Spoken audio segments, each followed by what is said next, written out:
Hi! Good morning! This time po, magandang umaga po sa inyo lahat. Chicken cook natin na ipakikita ko sa inyo.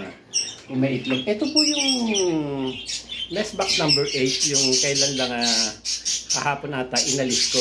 O 2 days ago, inalis ko yung kanyang inakay na ito lang ang inanak niya. And titignan natin kung may itlog na. Pasensya na, wala naman akong alalay. Malikot ang camera. Ayun! May itlog na po siyang isa, no? Ayan. So, atin munang ibabalik.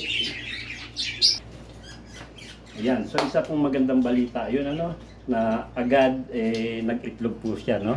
May itlog agad siya. So, malaki rin ang chance niya na maging positive or fertile. Fertile sa amin yun. Infertile, pagka wala namang laman. Kasi siya mostly nagpo-produce sa akin ngayon kasi yung iba ko, excuse me, pinag-iba ko ng pares. So, I think this coming July, magsabay-sabay na sila ng itlog. And then, season po nila ngayon para mag-itlog. Ayan. And guys, please, support stars po, nandiyan po sa baba. And then, follow, pwede nyo pindutin yan para ma-follow nyo po ako sa aking mga i-vlog sa mga susunod.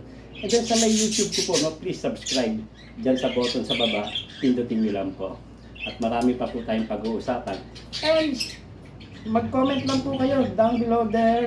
And para kung ano yung gusto nyong i-vlog ko, ganyan, and then kung may comment po, open po ako. Maraming salamat. I love you guys. Thank you. Bye.